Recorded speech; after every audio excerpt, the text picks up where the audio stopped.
Better late than never, I say, you bunch of dadgum low-lifers. We gonna have some fun tonight? Patiently, not so patiently. I see y'all.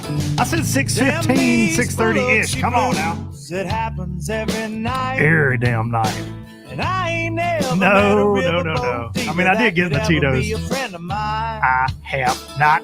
Summer heat never treats me kind. It leaves trouble On my mind. So I'm bidding farewell, putting in 45,000. and I'll see you Come at on. another time. Sing. This highway does not know my name, Nope. and I don't care. No, I don't care. Nope. Headed my way For another place, and I got 3 good tires and a right to spare. the hook right here. Just a white line gypsy getting out of Mississippi with just enough gas to get there. Low budget live, actually live from the Low Budget Live Bar and Grill here in beautiful southern Middle Tennessee. And sorry I'm late. I see y'all giving me a hard ass time in the comments. Daggum, man. A man can't even have a slice of pizza for his fat self. Appreciate y'all waiting on me. We've got some cool guests tonight. We got some fun guests tonight. Y'all are blowing up the comments already. Colton Story says he's back. He's been busy weighing them dogs. I have indeed. My life got completed during the Alabama Bass Trail this weekend because I got to weigh in a wiener dog on stage. And you know what? That's probably the greatest moment in weigh-in history, I think, for a bass tournament. So, in my opinion, I think so. It was for me anyways. Like, I love seeing people win and their lives change and all that. But, dude, you weigh a wiener dog, you've done something. And shout out Little Dicky. That was the wiener dog's name. And he was not a little Dicky because he weighed 16 pounds, to be fair. Let's see. I'm trying to see some of these. Glad you was late. I was eating, Scott Clark said. Yeah, I was eating. And I've got a special guest here that's going to join us right now in studio. In studio. He's new to the low lifer world, not new to my world. He is one of my compadres, one of my Southern Boating Supply brothers from another mother, and a great human being. Ladies and gentlemen, he's standing over here waiting in the wings right now. Todd Hammond is going to join us tonight for this show. He's coming on here. Todd, slide in here. Tell the low lifers hello. Hey, how's everyone doing? Yeah, Todd is in town for some business. All right, there you go, right there, Todd. Right there. So you can see yourself. We didn't do your makeup. I apologize. Your close up right there is your microphone. Yeah, Todd is in town to do some business. And so Todd, I got to know Todd through the NPFL. His son Hayden is a hammer over there with the NPFL. One thing led to another. And now, so Todd's whole deal was the Woods to Water Outdoor Company we talked about at the Classic. So he's got the apparel company, got the rep group, and now got Southern Boating Supply, which is awesome. Southern Boating Supply is the is kind of at the epicenter of all this, and got me and this guy right here together, and one of the best human beings you will ever meet. What's up, Todd? Mm-hmm. Trey Lee said, "What's up, Todd?" Somebody says he's got a 23-pound wiener right there, Todd. Oh, really? That's a I mean, that's solid, sir. That's solid. That ain't Little Dicky. I saw Little Dicky on stage. He was 16 pounds. That ain't Little Dicky right there. I appreciate all y'all hanging in. 119,000 so far. We've got guests that are going to come in. We got Todd Hammond in the house this week. He and I are going to get on the water with a special person tomorrow, maybe catch some bass. We're going to see Todd come closer. He won't bite. Come on in, Todd. The water is fine. They're saying right there, those low lifers. That's the triple threat seat right there. Oh, is it? Studio. Yeah, that's the triple threat seat. She's in the lucky seat. That's the lucky seat. Yeah, that's for sure. She's in the house tonight. We look really red tonight. These lights are bright as hell. Oh well, we will figure it out at some other point. So got to think real quick, y'all. Fish Tips. This episode is brought to you by Fish Tips, the folks at fishtips.com.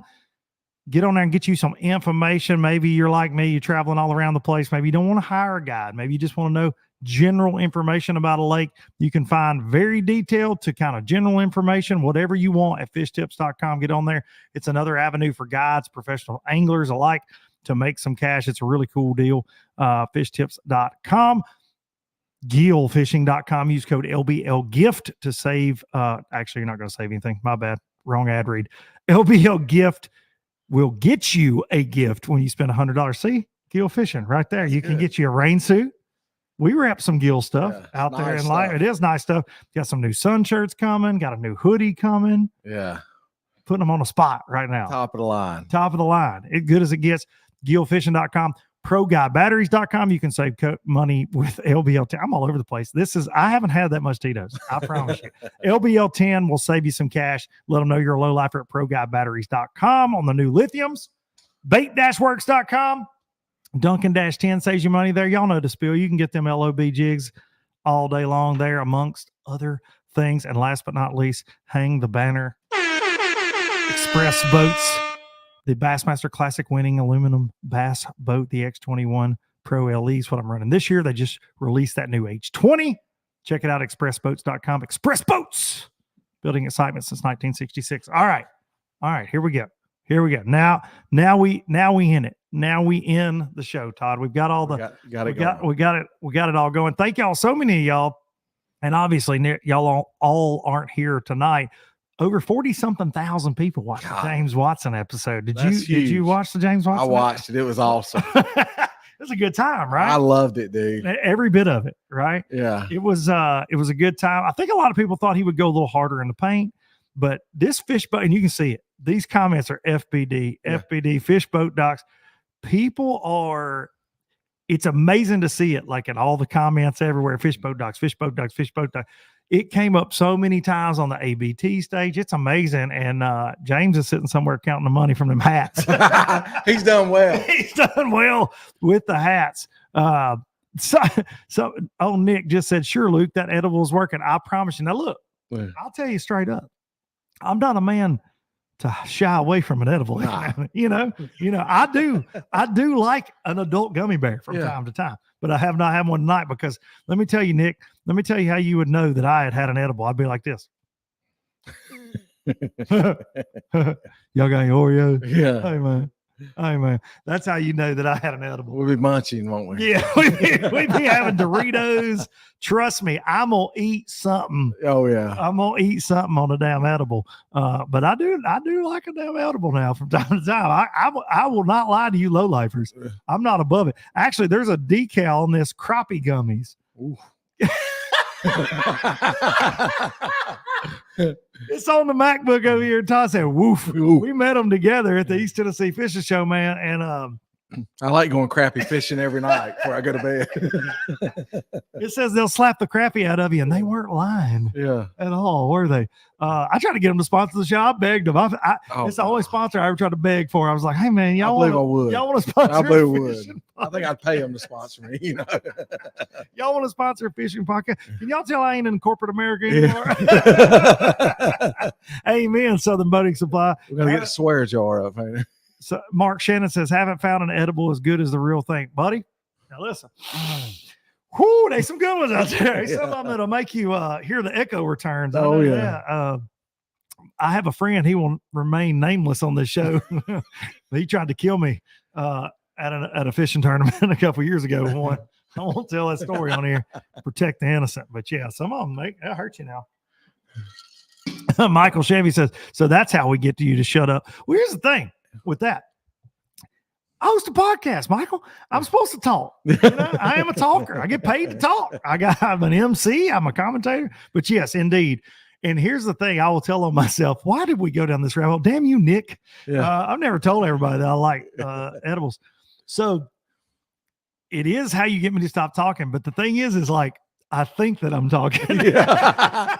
I'm wanting to talk. I'm wanting to talk. Marissa's like, you just stare at me like you have something really poignant to say, and then you don't say anything. And I'll just be like, it's watching The Simpsons on the couch. You think your lips are moving. Dude, like you get up the nerve to say something. You think you're fixing to say something so funny, and then you just Yeah. and you just there. In the What you moment. think about it's funny to you, though. Even the next day, you're like, man, I made such a good joke. Yeah.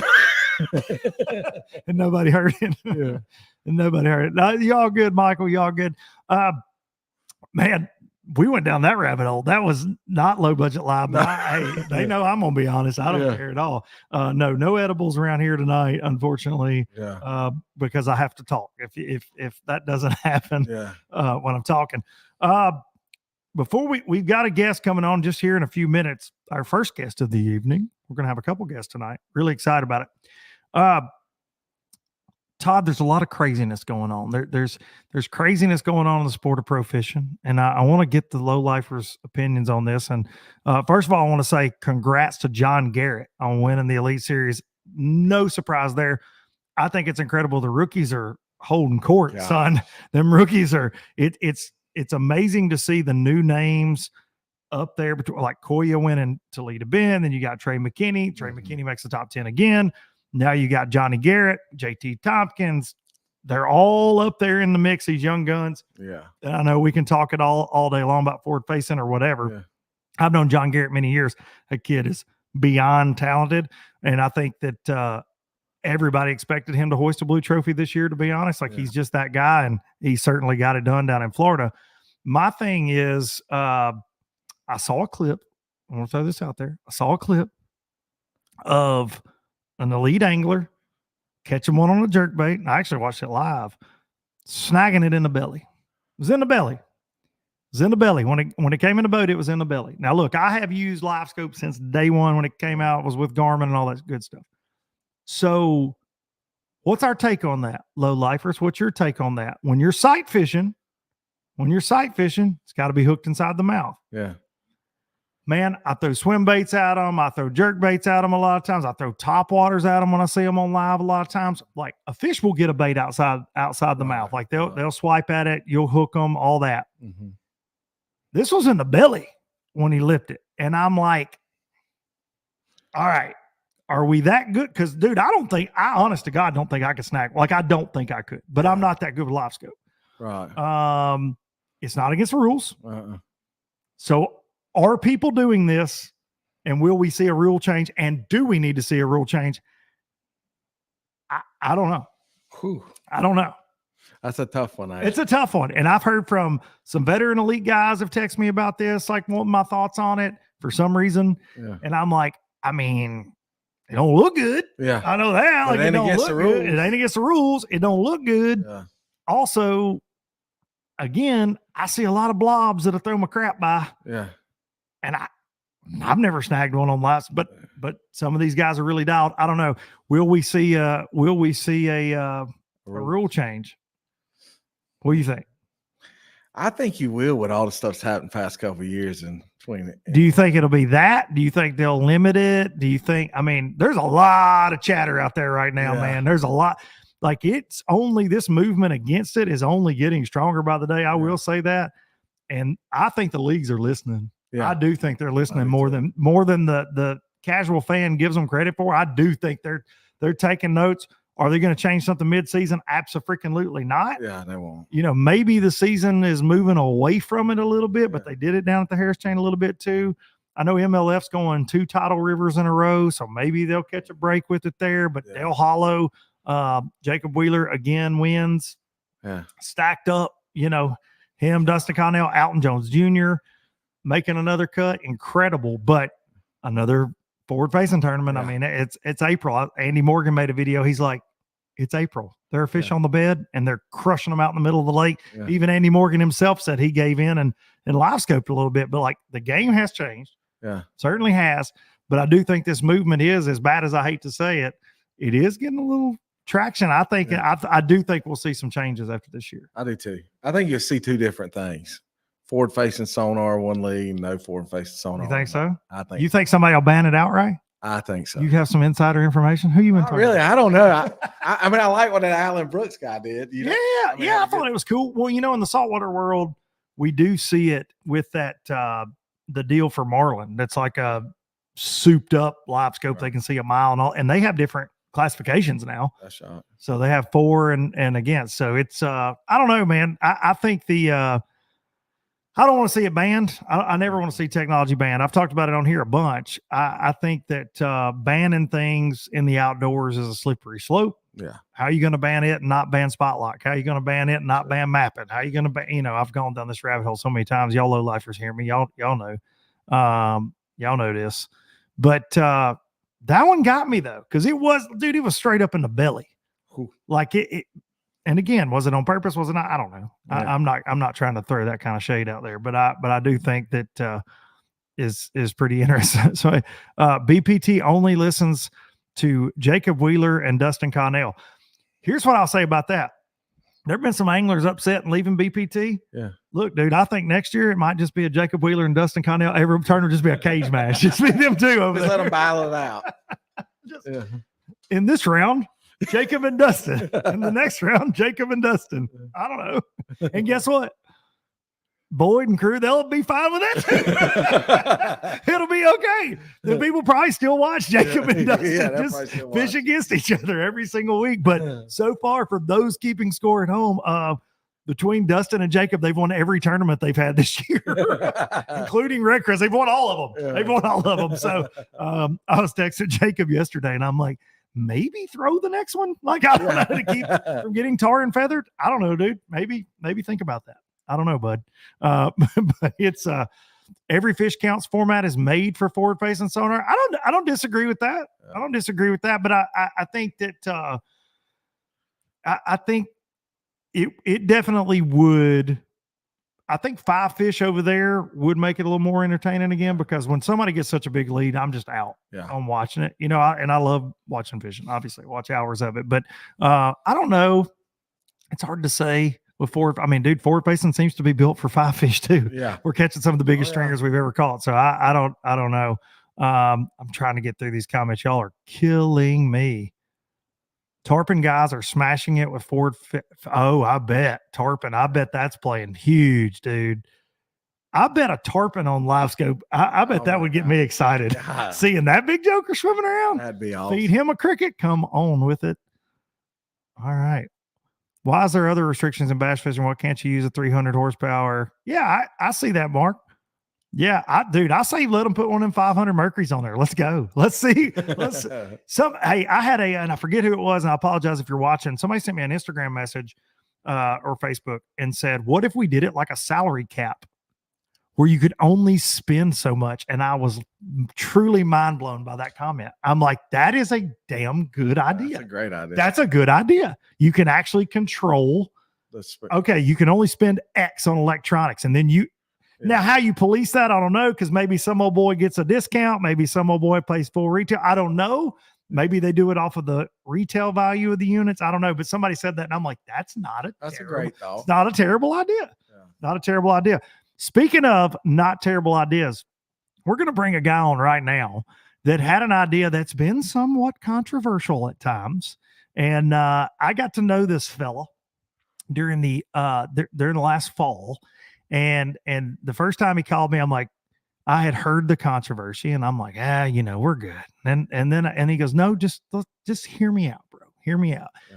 And when I talked to you about this, and so talk to this fella, he tells me his ideas, his dreams, his plans. And I was like, dude, I'm in. It converted me immediately. I wanted to get him on here. We've been trying to do this for over a month now, and making it happen tonight. Ladies and gentlemen, the co-founder or original thought thinker, I'll say that, not even co-founder, and a big bass master, I will say. He is a glide bait slanging big bass catcher.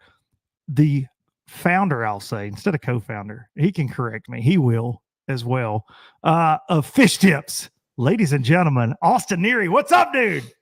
Dude, you're always supposed to under promise and then over deliver. I don't know how I'm supposed to come in with an entrance like that. I feel like I should have strobe lights and music or something. Hang on a second. I got you, dog. You're welcome. Right there. Right there. What's up, Austin? Oh, what is going on, guys? How are y'all doing? I'm doing pretty good, buddy. How about yourself? I'm doing well. Listen, I'm a little jaded. I didn't trademark the salary cap idea because I talked about that about 3 months ago, and then it got a lot of traction. And the way I thought about it was like, hey, what is standard MSRP that the average Joe has to pay, and then take that as a salary cap. So if a live scope system and everything's $5,000, then that's $5,000, but limit it to like, I don't know, $30,000 where you got to choose between power pull charge, live scope, spot lock, all these little gizmos and gadgets. And then you really weigh what the pros feel like is the most valuable to them and their game plans. And then you really get to see how specific strategies play and so forth. So anyways, that was, I'm 99.99% sure I founded that idea, but I'm glad it got a little bit of traction. Hey, if it gets traction, I'm gonna give you credit for it right here. I'm gonna say you founded that as well. That's what I'm gonna say. Somebody asked me, I'm gonna be like, dude, Austin told me that in a bar a long time ago at the classic. Yeah, I don't know about that. I'm gonna say he was dancing on tables. Heck yeah, man. Dude, welcome to Live with the Low Lifers here. Yeah, dude, I'm excited to be here, man. I think the world of obviously what you got going on, and obviously, dude, I just think you're a dadgum stun, Luke, and I didn't know you were a big bait thrower until just the other day, man. You dropped some knowledge on me, dude, and I absolutely cracked them after I talked to you the other day again on the old big glider. I love it so much, man. Yeah, actually, I do it a good bit. We talked about that the other day. You're like, what? I said, hey, listen, don't let the redneck accent fool you. Don't let the tournament record fool you. I get out there and sling at them. Now, I don't catch no 10-pounders. I'm not Kevin Van Dam. I'm Kevin Van Decent. That's just that's it. But it's okay. We have a good time. Good. I'm not a guru like you. That's pretty good. So you kind of came onto the scene with this whole fish tips thing and pissed a whole bunch of people off. You and I've talked about this, and people are like, oh, tar and feather him. Pitchforks. Yeah. After you and I talked, and talked with your entire team, I'm like, okay. I think I understood more about the vision of it, and why this idea came about. But for low lifers that don't know, where did this idea come from? If they've never heard you talk about it, let's get them like square one where this idea came from. Yeah, so I'm a full-time guide in Western North Carolina. I own and operate Dreamcatcher Guides. I started it as a collegiate angler. I was a baseball player, got hurt, started a college fishing team where I competed against John Garrett, one of my very good friends. And, I was a guide, dude, just creating content, YouTube videos, Instagram content, so much content, and guiding people. And dude, it was always, and let me tell you something, if you're a tournament pro, if you're a decent local expert, if you're a fishing guide, you know how many people can hit you up for, hey man, I'm coming to the lake this week. What's been going on? Got one tonight. I'm a guide. Got one tonight. Yeah. About Pickwick. Yeah. So I'm a guide, right? So naturally my first instinct is like, hey, do you want to book a guide trip? And they'd be like, no, man, I can't afford a guide trip, or I'm booked. I do 300 trips a year, dude. I just can't service everybody that wants a trip. So I'm like, okay, like they obviously value my information. They value my opinion on how they should be fishing, but I'm a guide. Like, I don't know if you can hear the stampede upstairs. Those are my kids. Like they have to eat. We live in a house. I have a mortgage. This is how I provide for my family. So I can't just give my knowledge away for free. As much as I love to see people catch fish, like the Lord has allowed me to, monetize my knowledge and my, advice and years of experience through guiding. So I'm like, people want my knowledge, but I'm like, I'm a guide. I can't just give it away for free. Well, anyways, I kind of would one-off charge people. We do like a consulting thing or something. But one day a guy reaches out, wants to book a trip. We smash him, big smallmouth on a glide on my home lake up in Western North Carolina. And we had like 22 pounds, all smallmouth on a glide. And he's like, dude, so much fun. I want to book another trip tomorrow. I'm like, brother, I'm booked for like the rapture. Like I'm booked for 4 months. You ain't going to be with me for a while. And he said, well, I have my own boat. And I said, well, here's the deal. I said, I'll write you a dialed in tip of exactly how I'd guide you, some areas to hit, some things to look for, changing conditions, and just fish it exactly how I said, And he went out and he smashed them again. And he's texting me. He's like, man, this is like, that's awesome, bro. And then he's like, dude, do you think this could be a business? And I said, man, every guide, every pro, honestly, every fisherman that has lots of knowledge is always hit up for info. And I'm like, yeah, I think this is a business. I just don't even know where to go. Like, I'm just a country boy that likes to guide. And he's like, well, I have a tech background. I think we could build a platform around this for guides to make secondary passive income, for, pro anglers, for guys who just constantly, like, if you think about it, the industry is built on the content of the content creator. And a lot of times the content creator has real no way to passively monetize their content. They can sell sponsorship to their following. They can do the thing, but their following desires their knowledge. So it's like, well, if you can just monetize your knowledge, what's that look like? Because traditionally, once again, dude, as a guide, as a tournament pro, how do you make money? You have to be on the water. My son has a doctor's appointment tomorrow. Am I supposed to just say, well, I can't make $350 or $400. I just forfeit my money. Like, no, like I have like, okay, I know how to go catch them. I'm sure someone's going to the lake. I wonder if I can sell digital guide trips. And dude, it has taken off. Yes, there was some controversy because everyone's like this technology thing, right? Oh my gosh, forward facing sonar, this, all these opinions and everything going around. Like, this is more technology. But at the end of the day, it's a service-led, customer service-oriented product. I want to see father and son make memories on the water. They still want to support me, and the transaction can occur on a platform. So, yeah, man.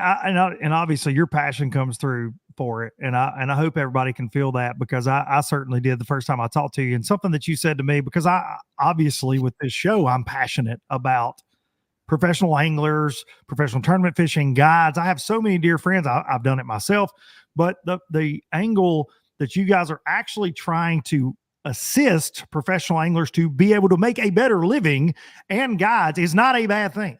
That's not a bad thing. And for me, really, when I really think about this, right? And you and I've had this conversation many times, Austin, is I take a lake like Pickwick. I mean, I know a dozen guys that are there every single day, 7 days a week, fishing the same stuff. You know what I mean? Over and over. Because originally I think the cry was, man, they're going to give up the juice on the lakes and they're going to do. That happens every day, whether you like it or not. It's been happening for 50 years that way, right? So ever since somebody decided to monetize themselves as a fishing guide, like, this thing is out there. And I think if used correctly, this platform is one of the reasons I wanted to work with you guys, is I really do think it's a good thing. I think it's a good thing for the receiving angler, the one actually purchasing the tip. I think it's a good thing for the guide or the pro. I mean, I was talking to a dear friend of mine that's a guide on Pickwick, and I'm like, why wouldn't you want to assist somebody that's coming to the area? You're getting those Facebook messages, you're getting those Instagram messages, the text, you're getting the calls, and you can't physically take them, much like your story. Why wouldn't you go, yeah, man, go run this pattern for X amount of money and give that up? You don't, and it's all up to the person posting the tip, correct? Like, they don't have to do waypoints. It can be as detailed as you want it to be, or not, right?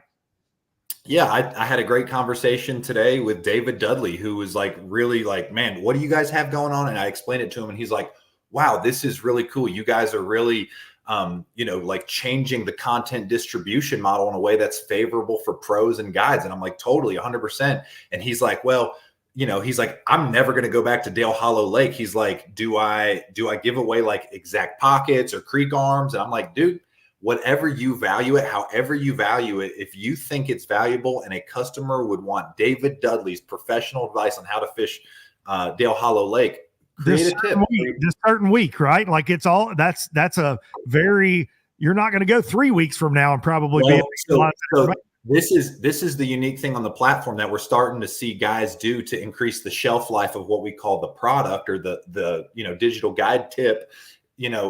Like, I've been doing comprehensive breakdowns. Like I just posted a tip today I went to Lake Lanier this weekend. I did a comprehensive breakdown on how I would fish Lake Lanier from right now until the middle of May. So now all of a sudden you have a 1 month tip that's like, hey, this is what they're doing. This is what they should be doing. And this is how it's going to progress. And this is how I would attack them. So now all of a sudden guys are really learning. Like, this was the thing that confused me is everyone's always paid for education. Like education is just something you pay for. Like if you went to college, you paid for education. If you watch YouTube, you pay for education with your time. Everyone pays for education. So it's like, hey, this is just another form of education. And these are very dialed in experts on their bodies of water, breaking it down. And once again, I like my desire. So we had people that were like, give a man a fish, feed him for a day, teach him how to fish, feed him for a lifetime. And I'm like, okay, well, where does Fish Tips land?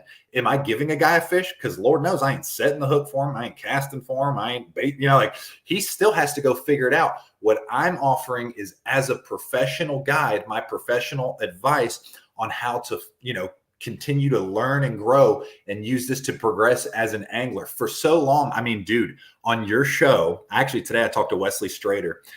Dude, I don't know if you remember. dude, I don't know about this, Austin, dude. I don't know. Dude, you sound just like him. You know how many hours I've got listening to that weed eater voice? Come on, man. So Wesley and Brad Knight were on your show talking about how they have given away so much knowledge for free, and then we're wondering why all these young guys are like whipping everyone's tails now. It's like, well, you've educated everybody for so long for free. And it's like, that's right. And my whole thought is that I'm like, man, there's platforms where in our industry where professionals make content and then those platforms make a majority of the money. What we're doing is simply like Airbnb. It's like Uber. It's, hey, you make the content. What we're trying to do is just streamline, like, hey, all the information should go to a singular place, whether it's tarpon fishing in Southwest Florida, whether it's fly fishing in the mountains of Colorado, whether it's bass fishing on Lake Lanier, whether it's snook fishing, whether it's salmon fishing in Washington. Like, why don't we go to a centralized hub where all the experts' content lives, and then everybody, because more eyeballs come to a singular platform and it creates more value for everybody. That's the point of Fish Tips. And we just take out a small transaction fee, and we want to reward the guys who make the content. The industry is built on the unbelievable minds and content of the content creators. No doubt about it. That really do get the shaft. Like that's the bottom line. Like I mean, we want to be real on here, which I am. Like the anglers in the overall like sponsorship scheme, it's like, oh, here's $2,000 a year from X lure company, and if you're like, really, that's a deal that a lot of people have, and then they go make hours and hours and hours and hours of content for company X to get that $2,000, and they're super excited to get it. But then company X sells however many crankbaits and this, that, and the other off of that tip and that. So I love it, man. Put the power in the angler's hands, essentially. Ultimately, as a capitalist, if I think about it from a big corporation standpoint, right, I want the best ROI. So I'm going to try to pay pros as least as I can to get the most money I can. So I don't want to call it manipulation, because obviously the pros have the opportunity to say no and negotiate for better contracts. But what we're creating is like, hey, you create the content, you should make the money. It's that simple. And I learned a lesson early on not to name drop on podcasts, because I've had a lot of conversations with a lot of guys. But there's say what? I don't know that story, but let's name drop. I'm here for it. I get accused of it all the time. You're Luke Duncan. You can name drop. I'm just little old Austin from the mountains. But the reality is I'm like, dude, a lot of people when we first started, they were given hypotheticals. Well, this could happen or that could happen. And like, we've been around for a year now. None of that is happening. And literally 38% of our buyers are repeat buyers. We've had thousands of transactions. So when you think about that, it's like, holy cow, like people, the buyers are seeing, or the customers, the recreational anglers, they're seeing a lot of value in the product. And then the digital guides, it's not just about the money. This is the great thing, dude. You wouldn't even like, we see it on our end, obviously, because we track everything, but so many guys have so many fans and people that want to support them, and they want to go on guide trips with them, and they want to do all these things, but they just, the guides literally can't service everybody. So it's a great way to build relationships, help people succeed. So it's awesome. What fake name do you think J-Dub uses to buy spots? I'm saying James Watson. This is James Watson. That's what I'm calling that James Watson. And Oh, I would say Mike Honko for James Watson. I didn't even think about the other JW, to be honest. When I read that comment, I just wanted to bust Watson's ass. It's the only reason I put that up. Watson's in the comments. but that was Where like that was the thing that immediately in the industry, the pros were like, oh, this is something for the pros to cheat. And my mind's like, not even there. My mind is like, no. This is something for you guys to make money with. Like, so many people value your guys' information. So you guys should hop on the platform as sellers. And guys are starting to come around. Ish Monroe's on our platform. Ben Milliken's on our platform. John Murray. We John Murray's on our platform, dude. We have some. I could go through a long list of guys that are like, once they kind of understand, like, holy cow. And here's the deal. Once again, dude, how many times are you getting hit up for info? And there's no way to monetize it. It's always an awkward conversation. It's like, dude, now it's like, hey, this is a digital guide service. This is how I would guide you digitally. Like, here it is. It's not a secret, but you're going to have to pay $150, $200, $100, whatever the guys value it at.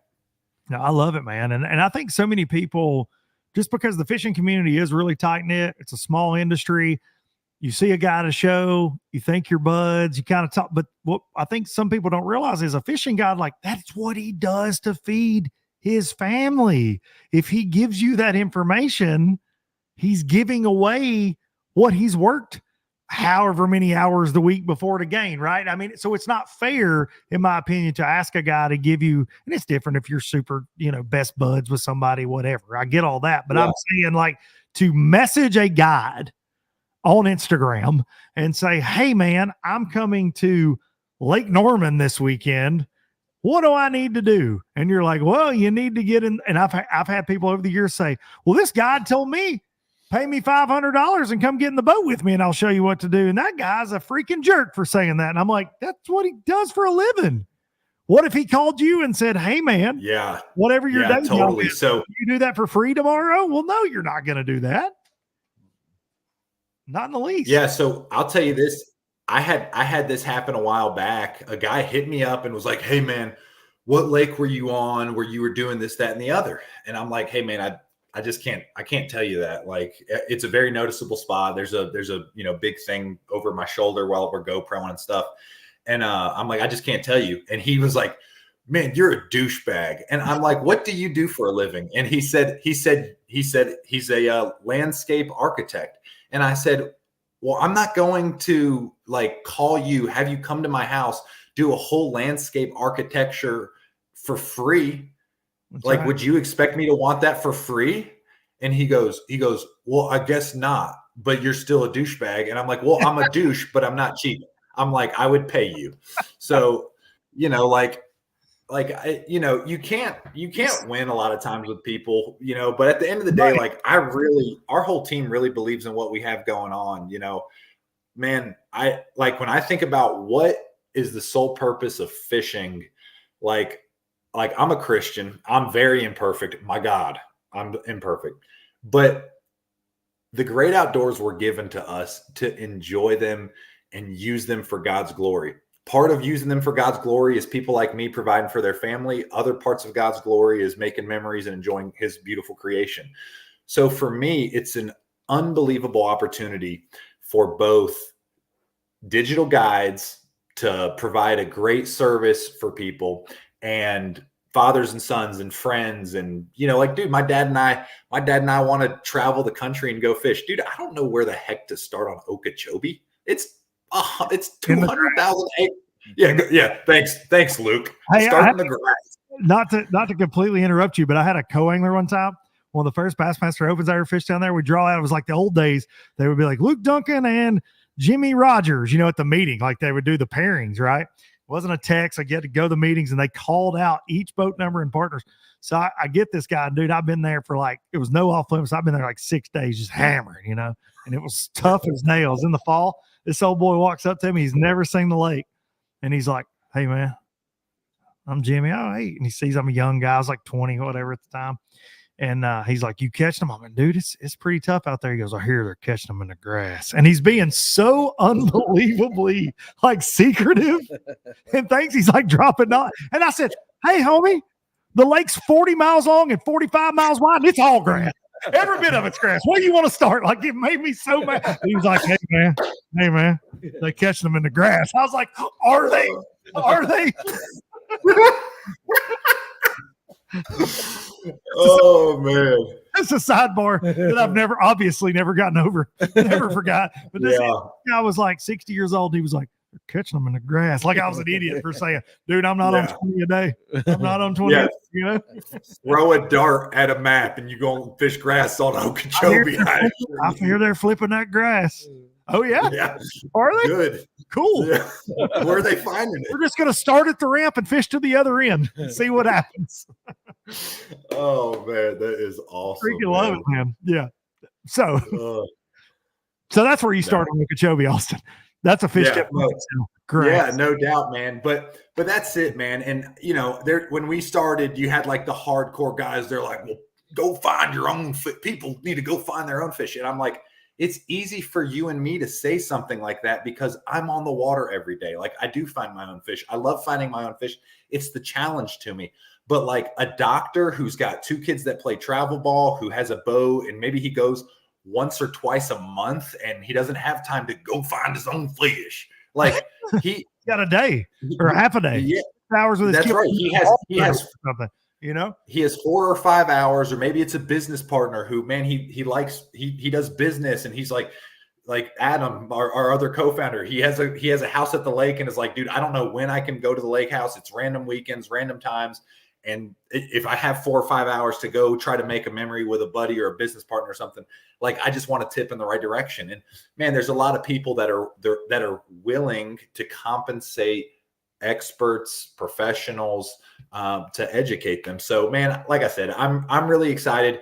The exciting thing for me, I guess, is like the truth always comes out. And at the beginning, I think so many people thought that we were just a smash and grab. We're just selling waypoints. That's what everybody and their mama said. And listen, one of my very best friends, Ben Milliken, you know, he made a post that said like what every Texas angler wants, selling my waypoints. And, you know, like, people, so literally, to this day, I still talk to guys. Say what? He said Ben will stir the pot. He's a professional. That's right. Listen, he's one of my best friends. He can stir the pot, dude. You want a shrimp, boy? You gonna get some sausage in with your shrimp. My boy can stir the pot. Now, listen though. So to this day, though, a lot of people are still like, "Is this the waypoints?" And I'm like, okay, listen. As a guide, what kind of guide would I be if I never said a word? I just rolled up to a waypoint and just sat there in the boat and did nothing. People would be like, that would be weird. I'd be like, so our platform would be weird. Like, that's not what our platform is. Our platform is an educational tool. Dude, when you were walking around at Redcrest, you had just walked up, you had missed a conversation. I asked 10 people in a row, do you know what a secondary point is? Do you know how many people knew what a secondary point was, Luke? This many? None of them. What you and I consider passive talk, man, I was fishing a secondary point, channel swing. They were on a couple of laydowns. Dude, so there's such an educational gap between the top level guides and pros in the industry and then normal recreational anglers that are just hoping they don't zero, dude. And, like I said, if there's a transaction willing to take place, then like, let it be. Here's at the end of the day, and this was I got a lot of things I could say. People were hating on me and I'm like, y'all, this is capitalism. Are you American? Like, I don't want to hear you complain or anything about the election if you're going to be upset about capitalism. Like, please, like, we have seen a niche in the market. We are sincerely trying to help both parties because in a marketplace, if both parties don't see value, it won't work. And we're seeing a ton of value from both parties, but it's just like, that's like, it's capitalism. It's America. It's fishing. It's beautiful. And we're just trying to make it happen. So listen, Austin, you could sell a ketchup popsicle to a woman wearing white gloves, buddy. Yeah. I watched you work them. He was walking around Redcrest, dude. He was walking around the Classic. I love the passion, man. I do. I know I've said that again on this show. I've told you this many times. Like I do. Like it's to me, it's like palpable. Like you do believe in it. And then hell, I had like 2 conversations with you, and I'm like, hey, dude, I'm in. Like, let's ride. This is really cool. And you're slowly but surely. I'll put you on the spot. Did you add David Dudley to the platform? Like, is David Dudley going to be on the platform? Was that an announcement, or were you just name dropping? Was that all that was? So no, I had spoke to David. I'd spoke to him at the Classic. By the way, didn't know if you know this, but my boy David can dance. Okay, he was. Listen. No, you listen. My boy David can throw down on the dance floor. I know so much about David Dudley. It's scary. And I do know that Dudley, listen, he stopped the Low Budget Live. The Fat Rascals and I were on stage, and Dudley just appeared like a beacon in the night. He split the crowd and was my fishing hero right there. He was there. He was throwing down. I mean, dude, throwing down. David's my guy. David also punched me. Have I told you the story? I can't remember. David was telling me this very crazy story. I'll leave the details out about his life. And he punched me in the expo in the chest, center mass, as hard as he could. And people who were around were like, are they in a fight? Because he's really animated like I am. He talks with his hands, And he was telling his story. He's doing this, and then he drew back, and I was like, is he? Oh, he did. And Dudley punched me. People were like, are they okay? And we were fine. Like, he's my bro. Like, David and I, we're boys. But that was he physically assaulted me in Tulsa at the Expo Center. Hey, so David Dudley did say he is joining our platform. I'll tell you who else just signed up to be a digital guide on our platform today is Mr. Rick Clunn. Come on, dude. I promise you. I talked to Melissa. I talked to his wife today. I mean, they're really excited about it. Once again, it's like, yeah, dude, I'm excited about it. I mean, we have a lot of traction. Like I said, a lot of people are starting to figure out, like, you can't hide the truth. Like, eventually the truth comes out. We're not a smash and grab. We're not a nasty under the table. Like, we are just a platform that sees two winning sides of this transaction. And that's what we're trying to make happen, man. I mean, like I said, so my business is Dream Catchers. My guide business is Dream Catchers. And when I think about my life, I want to help people reel in their dreams, whether that's business, whether that's with their health, whether that's with a memory on the water. And I literally believe in this because this is helping people live a better life. And that, at the end of the day, when we're sitting on our deathbed, whatever we are, like, when we look back, I don't want people to say, I wish I would have taken the chance to be a pro angler, but I couldn't make enough money. And it's like, hey, here was an opportunity for you to make some extra money to, like, man, go pursue that dream. Or, hey, I wish I had more successful trips with my dad fishing or whatever. Like, that's what I'm saying. Like, when I think about my life, I want to leave a legacy on this industry that impacts millions of people, not just thousands, not just my family. I want to impact millions of people. And I really, really believe that we can do this through technology, digital guiding, helping guides and helping recreational anglers maximize their time on the water. So anyways, that's it. That's where I'm at. I'm planting my flag. If you don't like it, I don't care. You don't like him, message him on or get in his YouTube comments. He posts his YouTube comments all the time. They like to give you a hard time like they like to give me a hard time, Austin. You steady. They steady on you. I like it. You fight them off. I love it. Hey. Yeah, well, good deal, man. Well, guys, I have got to go put down my stampede of children upstairs to bed. And appreciate you for letting me hop on. Absolutely, dude. Great time. We'll do it again. We'll go. We need to do an in-person one. I think you and I could get in some trouble rambling on here for sure. Yes. In fact, I think we need to set a time and a date and talk. Dude, let's just do it. Wherever the wind blows, let it take us. Let's happen. Let's make it happen. Cool. Ladies and gentlemen, good deal. Dream Catchers, Neri. Hey, appreciate you, buddy. And just like that, Just like that. Listen, you won't meet anybody more fired up. No, he's got me. I was fixing to buy some waypoints. while we're sitting You were buying some tips right then. Yeah. You over there on your I phone. was over on my Somebody said, of course, it's hard to get a word in when it's Austin and I. We like to talk. Yeah. You like to talk I too, like though, it. Todd Hammond. Yeah.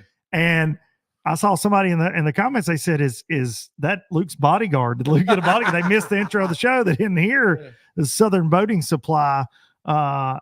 Fishtips.com is how you find that platform, Scott. Fishtips.com. Austin has the gift of back Gab, even more so talking swim baits. Rich coming in hot, hella bass, no doubt about it, dude. Absolutely. If you don't follow Austin, the big bait life and his where he's at over there in the country, those North Carolina lakes, he catches some absolute big ones. Our next guest texts me that he's close. And when you see who the guest is, you will completely understand that he is why he's late. You'll be like, oh yeah, that's why he was late. I was late tonight, as we all know. And then I sold waypoints to Luke Duncan when he was on the FLW. He no longer tours. Yeah, exactly. Thank you a lot for all those waypoints. Actually, my problem was I never would do that. I was stubborn, and most of the people around me were doing that. That is for sure. So our guest tonight will join us. I'll let you guys start guessing. You know who it is. Yeah. You know who's coming on. It's a good one. It's a good one. It's going to be fun. I think this might break the record. He will officially be will own the record for most low budget live guest spots. Really? I think this will do it. Yeah, I think tonight, and I don't officially have that record written down. I should, but I know he's way up there. We've done a lot of shows, so I think tonight. But I know we've never, to my knowledge, done it live. We've never done the damn thing live. So we're gonna get him. He is a Florida man. All the headlines. Anytime I read Florida man wrestles alligator in a swimming pool, I always think about this man. Florida man arrested for going off the high dive in a Speedo while eating Cheetos. This man. So I always think about Florida man. Florida man caught feeding a honey bun to an iguana, at an old folks home. I think about this man. I do think about this man. He's going to be here soon. And my microphone sucks tonight. I don't know what's going on. Todd, did you buy some fish tips? Yeah, I'm all over it. I'm fixing to go. I'm going back to North Carolina. I'm going fishing with Austin too. Hey, that's what he called me last week and we were talking big baits and he didn't realize that and you hear me talk about big swim bait stuff. Now, look, I'm not dialed on that in any sense of the imagination, but I do like it. Like that's kind of an addiction of mine, has been for very many years. And I started throwing out some stuff to him and he was like, wait a second. I didn't know you were into all that. I was like, yeah, I do that really more than I fish conventionally, more times than not over the last few years. Patrick coming in hot that he got drunk on y'all sweet tea this weekend. I had to put up with stupid dumb Darian this weekend at the Alabama Bass Trail on Logan Martin Lake, where I weighed in a wiener dog. Little Dicky, shout out Little Dicky. I got to just keep saying that because I know there are other MCs in fishing, they got their thing. I know some cool moments happen in weigh-ins. No moment better than weighing in a wiener dog. That was the best. That was the best of all time, maybe. I think so. I think it was the best of all time. But I did Little Dicky right there. Yep. Shout out LD. Little Dicky. The bad thing is when we weighed him, he weighed 16 pounds, and you can see in the clip. So it's a family-friendly event, the Alabama Bass Trail, and I try to be respectful of that, and I do make some jokes. I made 2 jokes on ABT Live earlier that day that I got in trouble over. I did get in trouble. Miss K was on my ass. Yeah. Nobody can see that, but the group text was going a little hot because of a couple jokes I made. And Darian and my buddy Jason Duran didn't help me with that, but I did. I sent a couple out there on ABT Live, and I got you watch it. I got that. And so we do the Mountain Dew Big Bass of the day. And I was going to say, and you can see on the clip, Mountain Dew Big Wiener of the day. But I caught myself and I was like, the Mountain Dew Big Dotson of the day. But because if it was on here, look, our guest is fucked up.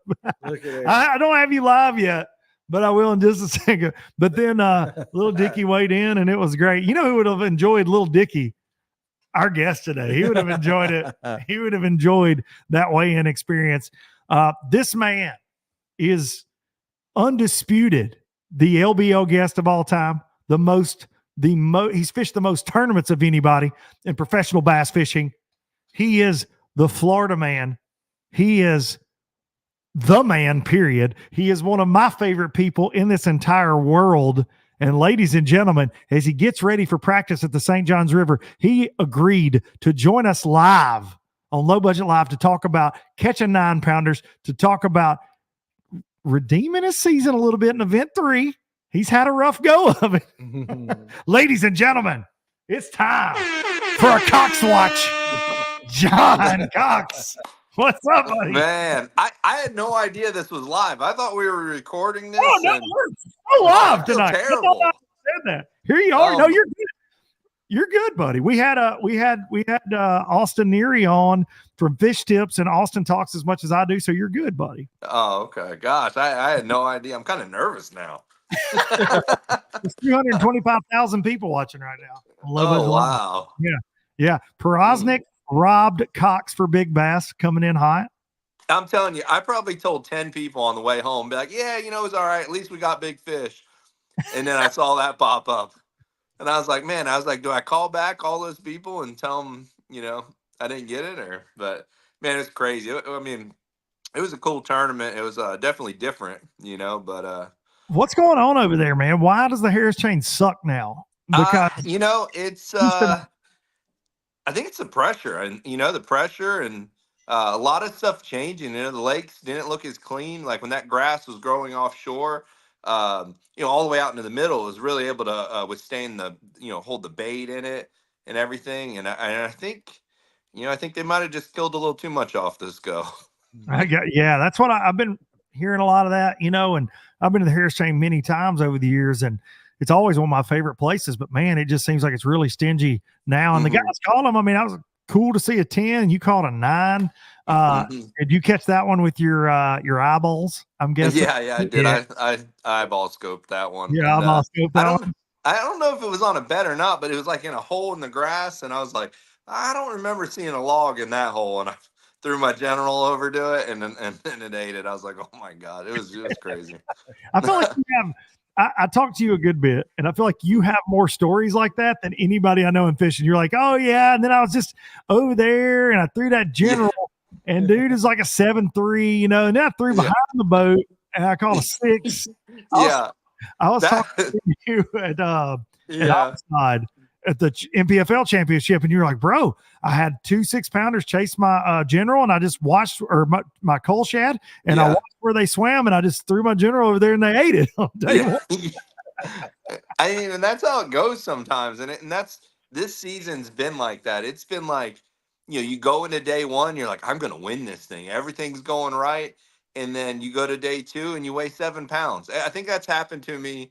I don't think I've weighed over 11 pounds on day 2, the last, whatever I fished, 9 tournaments.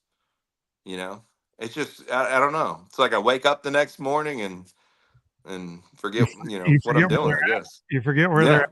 I don't know. Well, you probably catch them all day one. I don't know. Are they getting intercepted before they get to you now? Is that the problem? They are definitely, I kept thinking like, oh, that's not it.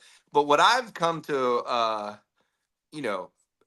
what I think's happening is, I mean, those fish are getting caught on the way there. I mean, it's, I keep thinking, oh, that can't be. But I think the fish live out there.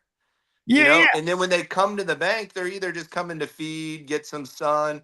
I don't think they live there necessarily as much as we think they do, And proven that for sure. Yeah. They don't live up there as much as we thought, but now you're right. There's like a steady army waiting before they can get up there. Yeah.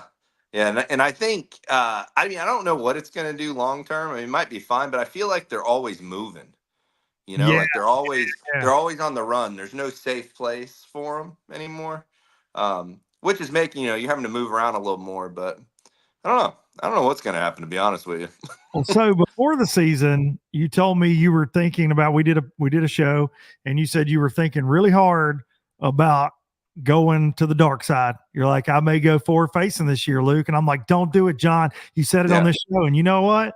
You haven't done it. It's just Oh no, I've thought about it though. I mean, I have it in my front seat of my truck. Not to let anybody out there. I don't want to see my windows busted in next tournament, but I have one in the front seat of my truck, and I look at it, and I'm just, it's almost something that I want to try it and start to use it. I don't think I'll be able to focus long enough on it to do well with it.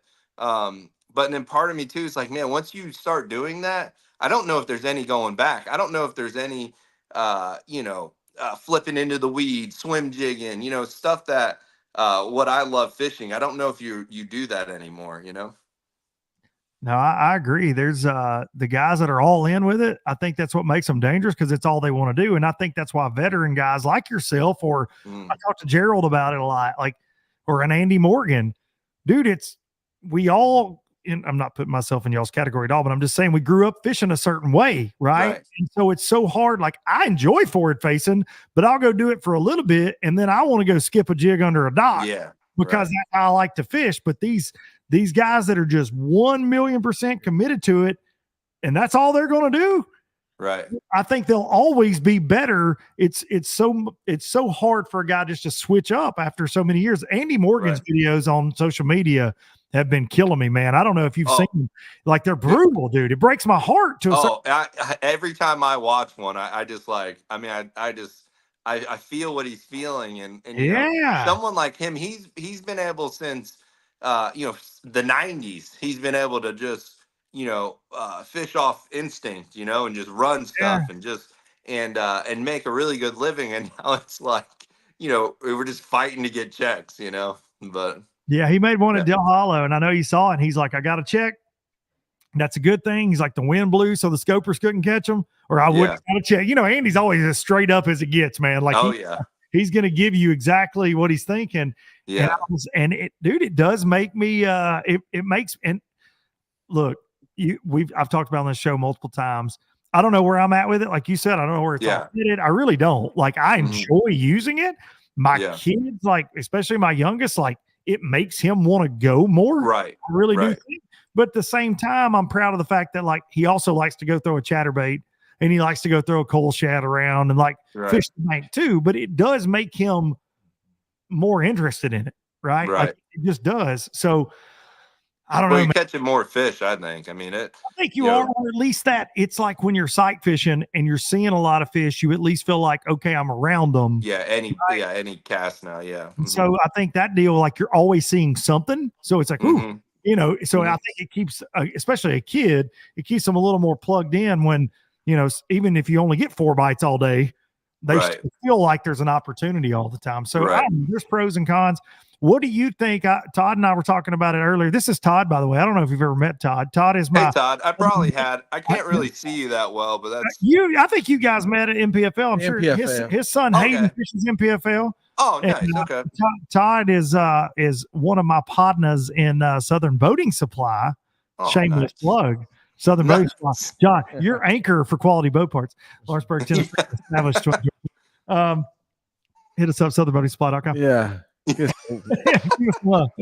Got these new hats too, John. Look at this. Yeah, those are nice. Yeah, those are nice. Yeah. Actually, you probably can't wear one, but we'll talk next year. Probably not. He said probably not. Probably not. I don't even remember what I was saying.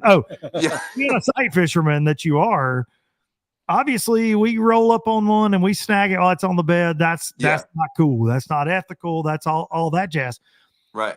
A clip is it was shown on live. I won't name the angler because I'm not trying to throw that much shade. But I'm just saying, one was snagged in the stomach on a jerkbait. Forward facing sonar, short cast, he yanks. Catches a big one. It's in the belly. Do we need, if it's going to be allowed, I'm going to ask you this without any bias, do they need to be caught in the mouth? Gosh, I don't. I'm torn about that because when I'm fritz siding, when I get into a big wad of them, It's tricky. when I get them and I can feel it bumping through them, and I'm like, oh God, get ready, and I'm running it through them, and one slaps it, and I snatch it, and it hooks another one. I mean, I won whatever that one in Texas was, Sam Rayburn. I had a 5-pounder hooked in the back, and I think a 6-pounder one of the days. Reeling through them, which I Just couldn't. big school. Yeah, it was just It was just a big school of them, and pick many times.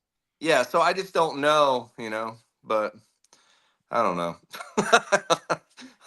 I don't know. It is. I don't know. It's tough, man. That's a tough deal. I'm not gonna lie. I watched some in the live today, and it was pretty incredible. One of the guys pulled up, and they showed his screen, and I don't know what I'm looking at, and I'm like, he's fixing to catch them there. Like, I mean, I already, you could tell they were there, and you could watch them come up and. Did it make you want it on your boat right then? You wanted to go get it? Oh man, I don't know. I don't know. It does at times, but I don't know. Keith gave in to the dark side, didn't he?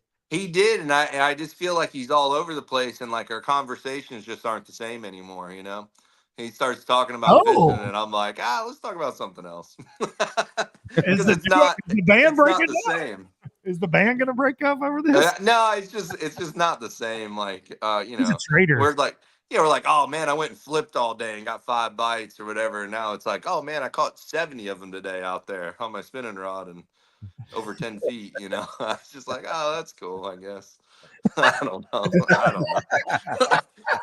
I'm trying to get into it, Luke. I'm trying. I have zero faith that you're going to. I know. I probably won't. I actually looked up some of the redfish tour. You told me this. So tell the story on LBL because they're not. No one's scoping them. I'm like, and they look like they're just fishing shallow flats. I might try it some. I don't know if I'll catch any. I've only caught like 3 or 4 redfish in my life, but okay. So this is breaking news. John told me this at the NPFL championship because he's been having a rough season. And he caught him day one, and he's like, dude, I was depressed going into this. I've been sad. Keith and I'm kind of worried about the forward-facing thing. And I looked up. He tells me this. I'm interviewing him. I'm like taking notes for NPFL, and he's like, yeah, I think I'm going to fish some pro redfish tournaments next year. What? And that's real life. Like you want to do it. Yeah, I think I am. I mean, I don't know. It looks cool. I mean, it'd be fun. I could actually fish with Keith.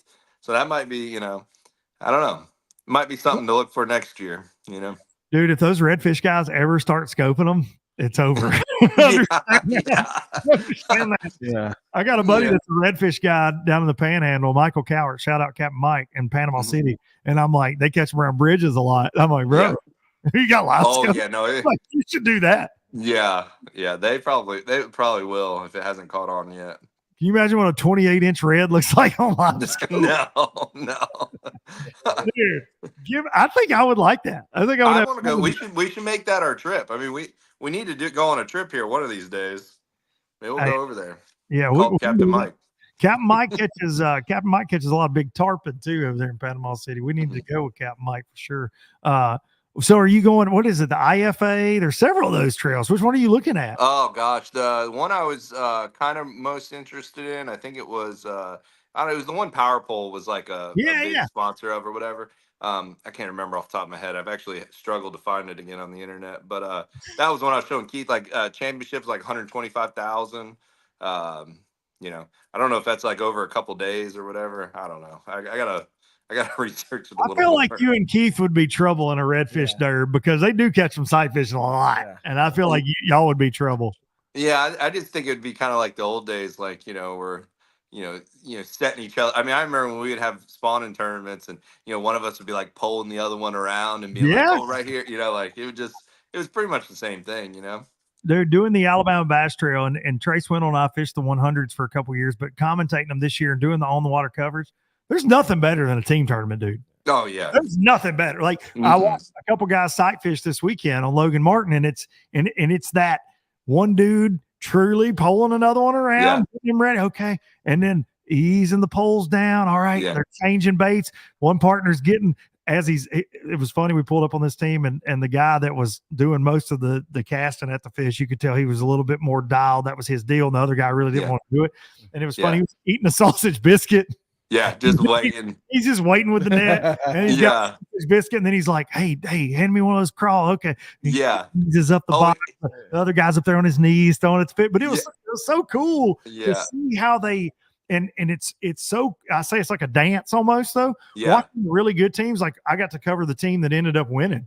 Wow! During the day, and they were crushing, and watching them like one hooks it.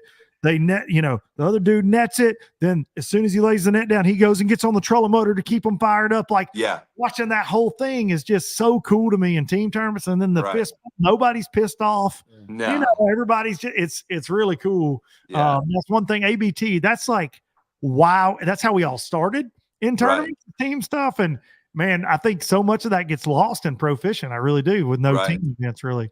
Other than the general tire or whatever in the world it is that Boyd does, but I don't know. Oh yeah. What is that? Each other all the time. Yeah. Oh yeah.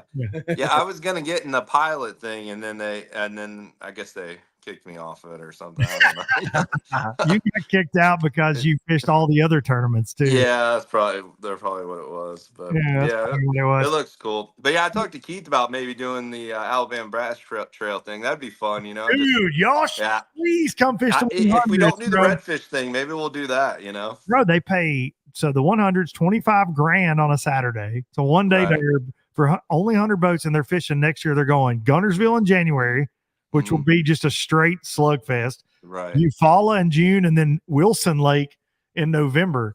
Wow. And I think going out of Wilson there? That would be Wilson, cool. Out of Shoal Creek, dude. She's the first big event in my life that I can ever remember. She called me before she signed the contract. She's like, "Do you think we can pull this off if we use this ramp, this ramp, this ramp?"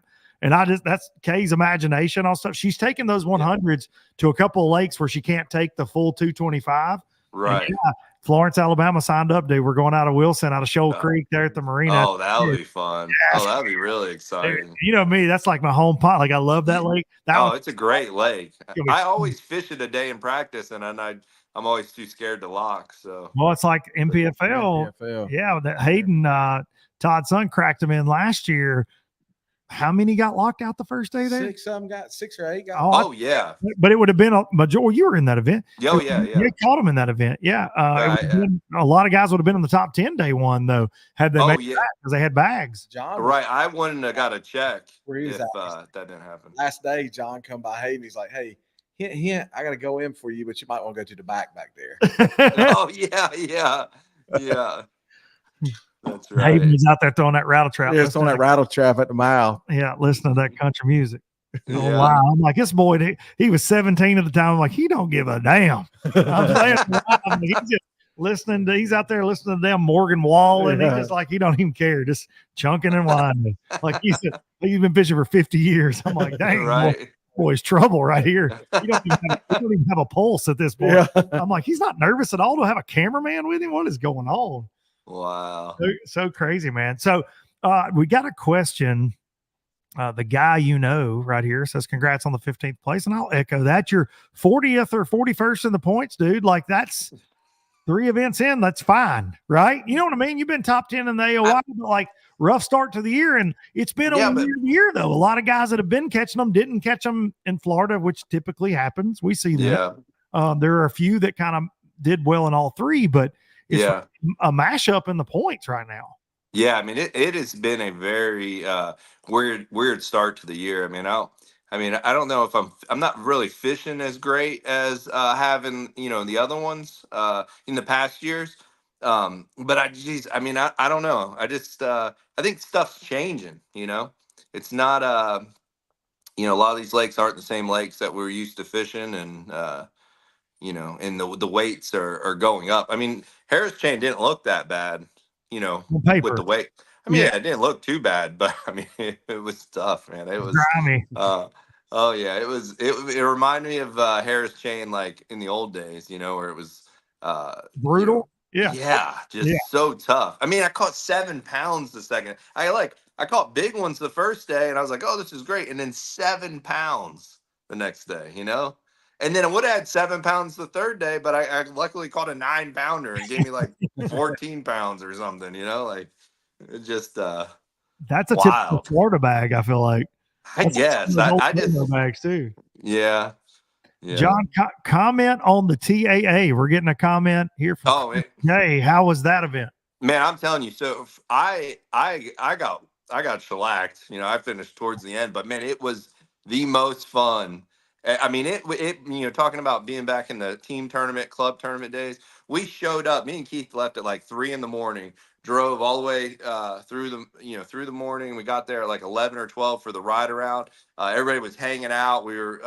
They had a food truck there, and it was epic. The takeoff for the ride around, the 4-hour ride around, was that they sent, there's 47 of us. They all took off. Everybody took off at one time, and it was I got chills watching it. I mean, I pulled off to the bank and got out on the dock just to watch them because I was like, I don't want to get run over, but it was so cool seeing everybody take off. And then I mean, everybody was cool and smiling, and man, I talk about going into the first day, only having that ride around, not making a cast. Man, I was nervous. I was like, I mean, I was shaking while I was retying, and man, it was just it was really exciting. And unfortunately, I went the wrong way because when I came in, everybody's like, "Oh yeah, they're on beds so good down at the lower end. You can throw a buzzbait around and catch them." So I was like, "Oh man, I'm in the wrong part of the lake." Yeah, they cracked him. I mean, Chris Johnson caught an 8-pounder looking at him on Neary. Like, holy crap! Yeah, place is full of fish, and man, awesome tournament. I think we're gonna have another one coming up soon, and yeah, I mean, it was a blast. Well, I'm thinking about coming out of retirement for those. Those would be worth it. Yeah, well, I actually, and I talked about this on the show, and Hayden was going to go fish as well, as long as like Jacob Peraz. I mean, there was a long list of us that had talked about going, and right. we ended up, we had some business stuff we had to kind of handle that week with Southern Boating. To be honest, was ultimately why I didn't go. But right. I was all in when it was 200 boats too, right? I was like, dude, this is going to be a spectacle. Like, I can't wait to see how this is going to go. But man, I really do think that Alan's a sharp guy. I think he's going to figure it out. I think the hype, y'all have got me excited about it. Like, I like, what is it the kids say? FOMO, fear of missing out. Yeah. Like, hearing y'all talk about it, like, dude, I've been bummed, and I was bummed that week. Like, once the first few posts started going up from like anglers, I'm like, damn it. And it's you and Andy and like all the old FLW guys, my buddy Jason Johnson, JJ, that fished FLW, Rob Jordan, like so many friends of mine were there, and I'm like, this really sucked. Gussie. I'm like, it would have been fun just to hang out, dude. Yeah, it was kind of like the old FLW days, like that it had that same group of guys and stuff, and it was just man, it was cool. Like, everybody kind of hung out at the weigh-in and everything, and a bunch of the local guys actually showed up. Like, we were surprised. I didn't know anybody knew it was going on, but a lot of people came out, and That's cool, man. Yeah, spent like hour, 2 hours after weigh-in just hanging out. So it was a lot of fun. It's like old FLW, but no Bill. Hey, John. Yeah, no Bill. We should have had Bill out there. We had what's his name as their tournament director. He was great. Drawing a blank. Dadgummit. Oh my gosh, I can't. Knuckles. James. Knuckles. Yeah, we had James Knuckles. He was great. He was on the microphone telling everybody what to do, and so it was good. Yeah, it was, fantastic, man. Yeah. Well, great to hear. All right, I got another Florida question for you. We're going to get controversial right here. So Bernie Schultz made a post about this today. Old Bern, who's a veteran dude. He's been around 40 years, and he says, in all my years of bass, we've never been able to fish inside a lock. Well, apparently Trey McKinney today, I saw it on camera, and I thought that lock in particular had no fishing signs. Now, he said on camera, hey, I called and asked, and they said it's okay. Yeah. Dude, can you fish inside a lock in Florida? I've never have. Yeah, I never have. I didn't think. But I guess he called the lady because I walked through with him the third day. Yeah. And when I pulled in, I was like, "Oh my God, there's manatees in this lock," And I'm thinking like, "Oh my gosh, we're never gonna get through, and they're gonna pinch one in the doors." And then I look up and I see him and what's his face throwing at the doors, and I'm like, "Wait, what are you guys doing?" And so I was kind of shocked, but they said they asked, and I guess I guess the lock lady said it was fine. She was a super nice lady, and all the lock tenders there are really nice. You know, you go to some places, you pull on the horn a little too long, and they're like, "Come on!" You know, they come out there yelling at you. But they're super nice there. But yeah, I don't know. I mean, it was pretty smart of him. Like, I didn't realize. I watched some of the video back. Dude, it's weird to me that a fish would bite in one, I guess. Well, it's crazy. He would actually go back in, and as they were filling it up, he would catch them as they were filling. So he was just going in and out, in and out, in and out. I mean, I'm like, man, who would have thought? That's genius. I mean, dude, that's genius. That's genius. I'll give him that. I mean, I would have done anything to get that topwater bite during the day. Oh my god, no doubt, crushing that thing. Shout out to him as long as it's legal. And I mean, look, dude, I'm not trying to throw shade at Trey, but I thought that there were, like, on the Tennessee River in particular, which is not there's no fishing signs within so many. Right. Yeah, normally you can't I mean, normally you can't cast inside the break walls or wherever the fenders are normally. Yeah, that's right. But I don't know. Man. I mean, I remember one FLW, I caught him off the doors, but on the outside of one of the locks there. But I don't think there was any signs or anything. Well, I saw a video of him from day 2, I think, maybe catching one on a topwater, and I thought he was throwing at the doors, like waiting to lock. And I was like, oh, damn, what a lucky break. Like, I just didn't watch enough of the tournament, and now to hear him, like, going in and out all day long, it's crazy. Yeah. Was that the lock at Griffin? Yeah, that was the Griffin lock. Yeah. Dude, the last time I came through there, the FLW in 18 or 19, I bombed the hell out of it. Had mechanical crap. I was so pissed off. And it was 2 years in a row that lake burned me. Griffin, I thought it was crush, burned me. And I looked at that sweet lady at that lock. I said, hey, I was running a Ranger at the time, green power poles. I said, I'm going to tell you something. You ever see a son bitch right here coming with these green power poles? Do not let me in. You understand me? You turn my ass around and you see me somewhere don't let me come through. Through this damn lock. Swear to God, do not let me through this lock. I was so mad. Dude, that lake has burned me, son. I mean, that's what it does there. That's normal. I mean, that's not. It's crazy. You go over there and you'll have one of the best days of fishing you've ever had. You'll go back. Like, what happened, dude? It's like I saw them one time when they were on the bed over there, and it was like going to SeaWorld. Yeah. I've never seen anything like this in my life. And I was like, I mean, I was about to throw up. I couldn't sleep. I came back to the house and told the strader, I was like, dude, I might catch 45 pounds. Right. Like this. I've never seen crap like this in my life. Go back on day 2 and I'm just marking them. Oh my God. They're everywhere. It was later in the year, and a lot of guys hadn't gone and looked. Because we kind of fishing. I was like in March. That year we went in March. I forget who won. But dude, they were everywhere. Yeah. And they were giants. Yeah. And I was truly shaking, like standing on the trolling motor. I was like, I couldn't sleep. Yeah, that tournament was epic. That was like one of the last times I remember it being really, really good. You know, there were so many giants, dude. So many giants. I fished for a 10-pounder the first day. I mean, I've never caught a 10 on the bed. I've caught a lot of 8, like, 7. This was like the biggest one I ever fished for.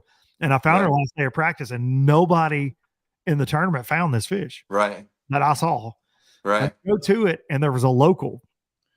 And he was in there just going, I'm watching, I'm coming around the corner, and he's just on high, and he's going like all the beds I got marked in this little canal. I'm like, oh my God. So, and it takes forever to get over there. And it was, well after daylight or whatever. He's in a little pro craft. He slides over to me and he's like, yeah, I don't know if that one's going to bite or not. It's that 10. And I said, oh yeah. And he said, no, man, I caught the male by accident this morning and she hasn't been the same since. Oh. And I said, dude, are you fishing a tournament or anything today? And he's like, no, man, I just took off work. And I was like, well, I guess I can blame you because there's a lot of giants in here, but Jesus, I wish you hadn't done that. Gosh. And dude, she wouldn't, like, there was a dock next to her and she would back, like you'd pitch in there. She was kind of hanging outside the bed and you'd pitch in there and she'd back under that dock and stick her nose out like this and watch, and you'd reel your crap out and she'd go back out there. Dude, just enough.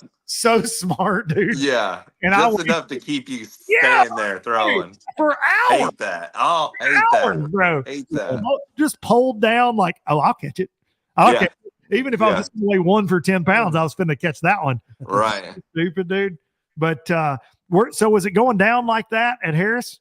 No, was it kind of? I mean, obviously, you caught a 9. Jay Prize caught a 10. Yeah. So it was weird. Even though it's so warm, we actually had like cold front conditions. The first, they canceled that day when that storm came through, and then it kind of cooled off in the mornings, and it really kind of threw everything off. Like before that, the last day of practice, like bluegills started coming in. That whole bite started like happening right at the end of the day, and I was like getting really excited because I'm like, man, that bluegill thing wasn't there until that very end of the practice. But that day we had off, and then that weather came in. It just cooling off kind of kicked the bluegills back out, and kind of they made the shad spawn thing kind of weird. But it just kind of pushed them off any that thought of spawning too. And then that third day, they kind of started easing back in, and the area I went to, I mean, that was probably, it was as dead as I've ever seen it. Like it was, and I was all by myself, and I was like, man, this could be unreal. When I caught that big one, I was thinking I was going to catch 4 more like that, but I just never saw any other ones, Well, let's fast forward to this week. And I know you can't, practice starts, and you only got 2 days, man, because of this, which I'm like, how about we extend the next tournament? Because that's a lot of water in 2 days. Yeah. I mean, out of all the places to go and only practice 2 days, the St. John's is not one of them. I think our area is like 110 miles or 130 miles or something crazy, Scott Martin made a video today. I think he said 110, 120, something almost. Yeah. And it's not like you can just, I don't think you can just put in and just, I guess you could, but I feel like you got a trailer around, and so some of the stuff I would check, like I would put in, and then I'd have an hour and a half drive to put in again, So yeah, it's just it's gonna really spread out. I think I'm gonna have to not check everything and just try to like pick 2 areas and hope something happens there. Well, I think that you probably know the right areas. I don't know. I love fishing up there, but all the years, all the team tournaments, me and Keith, we'd always run south of DeLand from up there. So, it's a 2-3 hour ride down there, but we'd fish down by our house, where we live. So just not till recently, fishing the bass elites there. That's the only time I've really fished up there in that area. So I'm slowly starting to learn it. Yeah. Okay. So you're not familiar with that then. No. Automatically just think John Cox, Florida. Yeah. We won it all on St. John's. Yeah. But I'm learning it. I learned it a lot more. This last time I went was, I kind of felt a little more comfortable and stuff. We just needed to catch more than 9 pounds one of those days than we would have won. But I think this week, if I could give you any advice, and I try not to give somebody with your talent advice very much, but just try to, whatever you do on the first day, just do it a couple more days. I don't know why you don't just catch them every day, dude. I don't know. I'm thinking whatever I do the first day, I better do something completely different the second day, because it is not change it up. Yeah. I'll just do something. Put live scope in your boat for day 2. Just throw everybody. Yeah, that might be a good idea. Everybody a curve. All the fans, all of it, just completely throw everybody a curveball. Oh yeah. I don't even know what would happen. When I put the Ultrex on when we got up north, it was like, I got like, Trader, can't believe you put that on, from having the Fortrex, so I can't imagine if I put the live scope on. Yeah, if you go full on active target, yeah, careful, sponsor plays. Come on, dude. You're gonna get a phone call. What I love the most, like at Amistad in the NPFL championship, is you have the old school Fortrex or whatever. You don't have an Ultrex. And the wind was blowing 75 miles an hour. Yeah. And John's trying to measure bass, and the boat's blowing on the rocks and shit. And I'm like, he's just getting battered around. I know. And it reminded me of like what bass fishing used to be. Yeah. You go. If you decide to retie, you're like half a mile from your spot. You're 3 days, buddy. You did that. Yeah. It was, and there was nothing there to hit the trolling motor on, like to crash into, because I was like, man, this would have been nice to have an Ultrex on here for that tournament. Exactly. Do you think right here, Dan Yarber, I'm gonna throw this one to you, even though you're not the live, it would be hard to live scope beds in 20 feet of water? We had a question. Somebody said they're hearing that people are bed fishing in like 20 feet of water with live scope. Are you hearing much of that? Are we live? I heard like on standing timber and stuff, like they're getting them off of, the tops of some of that stuff, like, and I don't know if they're bedding or fry garden or, Yeah. whatever, but I've been blown away, how shallow you can use it, and, that's the scary part, it's like, well, at least those ones that decide to be way up there are safe, but they're not. So, the only one safe might be like in a really thick mat or something, and then they're not safe because they're not safe you're around Yeah. with a big weight and Yeah. whatever Berkeley bait you're dropping in them. I don't know. I can't keep up with all them damn names. The only one you're flipping a flapping max scent creature or something. I don't know. Yeah. My favorite's the crash crawl. That sucker. Crash That's what. Yeah. So I had one of the days of practice. I was flipping the cut up stuff from all the boats out there. Cutting up the grass and stuff. And oh my gosh, it was an incredible bite. And then I never weighed any fish doing it in the tournament. It was like they all went out to the middle. I was like, you got to be kidding me. You got to get live scope, dude. Yeah. People just joining us to hear me say that, and I'll get like tomatoes thrown at me in public. Listen, I was at I'm doing a charity event this weekend. We're taking some kids fishing and that have never been here in my hometown, some local law enforcement. It was funny. We had a meeting last weekend and I know most of the folks in there, but there are a couple guys I don't know as well. And this one old boy, he like fishes a local bass club, Yeah. And he was like, I'll tell you who I like, man. That damn John Cox, he don't give a damn about none of it, man. He's up there, he catches them everywhere they go, man. He ain't even got that shit on his boat. He's my damn hero. And he's speaking for a generation, man. Like they don't want to see you with it, man. Right. No, I know. And that's a part of me I feel like I can't put it on because like, there's some kid out there, riding his bike to ponds, that's never right. He's never gonna be able to afford active target or live scope in his life, and he can afford some generals. Yeah. He can afford man, like, and there is a reality to that, right? There is a reality to that. And the other side of it to me is, dude, fishing shallow is fun. Yeah. Like it's all fun, but like watching one eat my frog up there is still 10 out of 10. Like, now, look, I like watching them come after that little dot on the screen, too. I like that, too. But, dude, when one flushes my frog up there or eats my fly bait, you got me on that damn Nessie. Oh. Yeah, and Cole. That Nessie's scary. When one bites it, buddy, you're done. You're done. You are going to throw it for the next week, Yes. Yeah, I came home from Neary last year. You caught him on that a little bit, day one of the NPFL. The bite kind of fizzled. You actually broke the only one you had. The only one I had, I broke it for the next day. And then Keith, first cast. then Keith had to give you one, and then they didn't give you one. Didn't eat it as good. So I came home. My youngest is obsessed with swim baits, and those are super affordable, right? Like I've got some expensive ones that I don't want him to touch. But these are super affordable, really cool deal. Well, I bought him some for Christmas.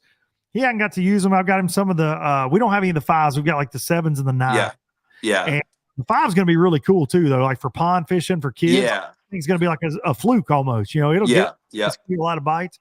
But the first time it warmed up this year in February, I had a little rider out, and we were at this buddy of mine's lake in the boat, and I've been catching on a jig, and it just kept warming up. It was cold when we got there, kept warming up, and it got like over 60, and we got up on this flat, and he's like, Dad, I want to throw my Nessie.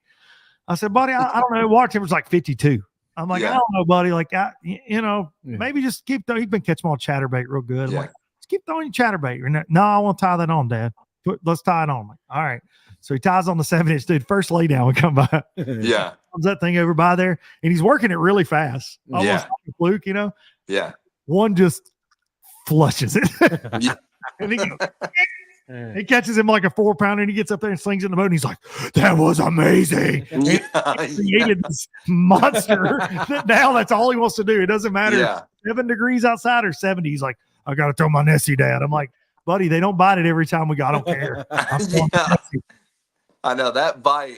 And that's the stuff that I mean, that's why I can't put it on, you know? I mean, that's that watching that fish come up and actually visually eat Oh yeah. that thing and swallow that bait and set the hook. Like, I mean, I No, just don't want to, that's what I love. you just So, don't want to go away from it. And you've got so many years wrapped up in it. And I understand where people are struggling. And something else I've said too, and is I think that something that, and you and I've talked about this too, Todd, is we were wrong for so long. Like it's what you said, like, dude, more of them live out there than we ever realized. Like they just live out in the they might all live out there, to be honest with you. And then all the time, and they're more Mhm. pelagic than we ever realized, right? Like Right. we go up north and we think, oh, these smallmouth are pelagic under bait balls, but largemouth really don't do that.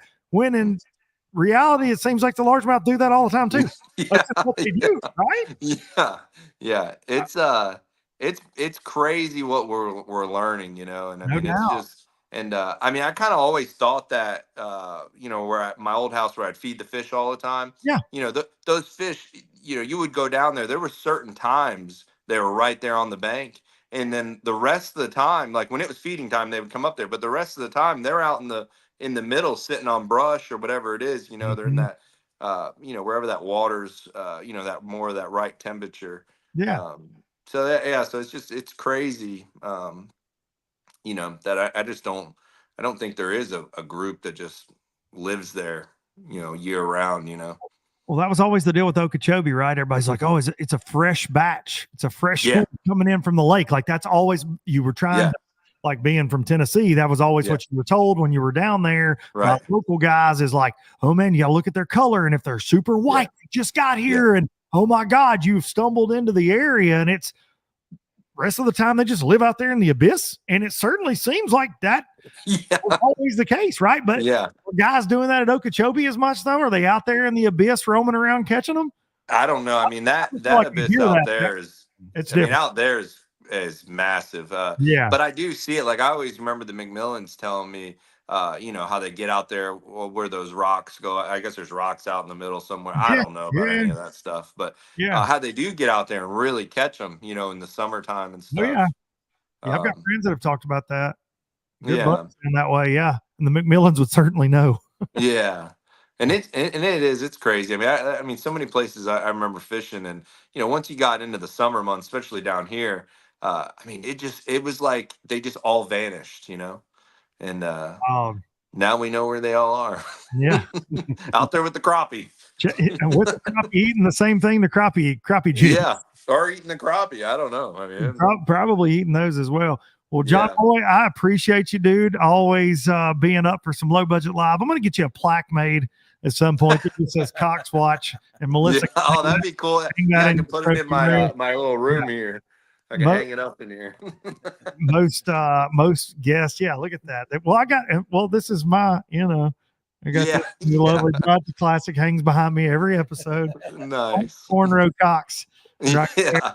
I do miss my hair. That's kind of what I kind of, you know, I keep thinking why it's been such a rough start to the season. And I'm like, I bet if I had that hair, I would be catching them. You know? Bring it back, dude. I don't know. My wife hated it. I don't want to You get did? divorced. Okay, that's what's stopping you. Yeah. Yeah, you need to keep her. She actually likes you. Yeah, she does. Listen, this is how I know that, because how I know she likes you. She will fly to God knows where in the country and then drive your ass to God knows where you can sleep. So you can bass fish again the next day, dude. I know. I was one that stretch we just did. That I don't know if it was 9 weeks straight or whatever. I mean, it was incredible. I would pick her up. She would jump in that seat, drive, 15, 18 hours. And then to another airport, I would drop her off, and then I would start practice. It was it was an intense whatever. I think it was 8 weeks or whatever, or 7 weeks. You were in Texas for what? A month solid? I was there, and then came back. Oh no, I had to come to Alabama and then back to Oklahoma. I don't know. It's all a blur. So you want to be a bass pro? Yeah. So are you this far? I know it takes a lot of planning. We'll end with this tonight, but it takes a lot of planning to do what you do. And I know schedules aren't out or anything, but are you looking ahead to next year? Like, what's your thought process? Are you going to fish more boat docks? Yeah. What are you going to do? Gosh. All kidding aside, what's 2025? Do you think? I know we're early. What do you think? I don't know. I was just at Nan's softball game. Yeah. And I think it was the second or third one I've made it to this year. And she's like, I got 2 left. So I don't know. I'm thinking maybe next year might slow down a little. And the way it's going too, I won't have to worry about going to all the championships. So I might only have 1 or 2 to go to. But I don't know. I mean, I don't want to slow down a lot, but I might slow down a little bit. But I mean, that's just it's what I love, competing and going out there and fishing all these new places. And I'm like you, like when you were saying you were watching the TAA, when you start seeing all the photos and stuff and kind of feel sick that you're not there. That's how I feel anytime I miss one or not in that tournament, so that's the hard part about it, it's your life and livelihood, and it's tough, man, but those kids are only young once. And I certainly, that's why I've made a lot of decisions that I've made. And it's Todd and I talk about a lot. He travels as much as any human being I know, man. You get one ride at it. So nobody would blame you if you slowed down a little bit, and that is redfish tournaments. Yeah. That or the Alabama Bass Trail. So buddy, listen, I know a lady. Yeah, you think you can get me in? I will roll out the red carpet. I'm saying that. I'll get fired for saying it. I'll get fired all weekend. Daniel Montgomery, assistant tournament director for the Alabama Bass Trail. Right now, Big D coming in talking about Little Dicky. So, John, I'll wait. I think I've already said this 50 times on this, but yeah, we weighed in a wiener dog. I saw that. I know you've done some. My kids were like, "What is going on?" Exactly what I said. Exactly. Yeah. I don't know why my brain does the things it does, but I was like, "Sir, would you like to weigh that dog?" Yeah. Immediately where I went with it, and he was like, "Yeah, I'd like to do that." I'm like, "Go."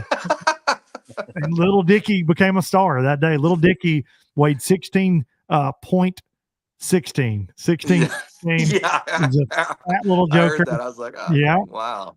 And Daniel Montgomery looked at me like, we're really doing this. Actually, Daniel Montgomery texted yesterday morning and said, so in a group text we have with ABT, all the fam there. And he's like, I woke up thinking that I was dreaming that we actually weighed in a wiener dog. So I went back and watched the weigh in, and nope, we really did it.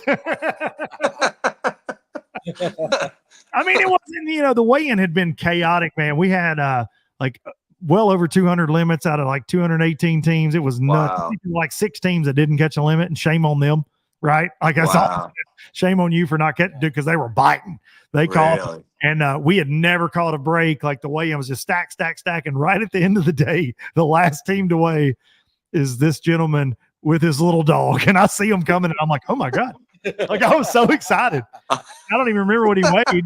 He didn't have, the tournament was all but over. I saw him up there with a few fish, but Little Dicky made his presence known. Amazing, dude. That was great. I'm just glad Miss K doesn't fire me. Yeah. For inappropriate behavior. She has solid chances each and every week. That's for sure. John Cox, you're the man. I appreciate it. Go win some money this week. Damn it. God, I hope so. Maybe we can get over that day too. Maybe we'll make some magic happen this week. Yeah, do something. Do something different. I don't know. Yeah, I don't know either. It is. Maybe it'll just be a good week. That's what. I love this job right here because I get to give my friends who are some of the greatest anglers in the world just bullshit. Better. Yeah. You get an armchair quarterback. Oh, for sure. Yeah. I'll text them too. I'll straight up like Atkins. I'll be like, damn, dude, tighten up. Yeah, get it together. What are you doing? I like those texts though. Oh yeah, I love it. I never mean them with any sincerity. It's always just bull crapping, but yeah. Because I know how it goes to not catch them. So go, have a better day too. I'm not even. You're going to have a good day one. Have a better day too, Johnny. Okay, that sounds good. Ladies and gentlemen, the one and only John Cox. Thank you, buddy. Hey, thanks, Luke. Hey, bud. There he is, right there. Cox Watch. That's where the soundtrack originally started. The sound effect was for John Cox. I like to give Todd. People are saying in the comments that you're not saying enough, No, and I feel like they don't even realize that you talk as much as I do in life. yeah, I do. You're a I like talker. listening. I'm learning a lot. What'd you learn tonight? I'm learning It was all a pop about quiz. What'd you learn? I'm learning all about fishing. I suck at bass fishing. You're a So take- saltwater guy though, dude. Yeah, I take it all in, you know. But Hayden, so your son, you told me that you had never even really bass fished that much until he No. was like, "Hey, Dad, I want to get into this." And you're like, Yeah, I thought he was really? crazy. Yeah, he come to me it's been bass fishing a little pond at the horse barn. His man was 9 years old. It was that year of the Super Bowl, and he's like, his mom come to me, he's like, I think you should buy Hayden a bass boat. I'm going, "He's 9?" yeah, I'm like, what? Why? I didn't know nothing. I mean, I grew up fishing ponds, never on a lake, and I'm like, are you kidding? Why does he want to do that? We chase my Yeah, wahoo. Mahi, I mean, yeah, he's been saltwater. going offshore since he's 4. He's like, buy him a bass boat. And man, I bought him a bass boat, took this guy's house. He took him fishing. I never forget going to the first tournament over at Lake Norman. I complained all the way over there. You know, I'm like, I don't know why in the world we're doing it. Nothing against it, just ignorant, didn't know nothing about it.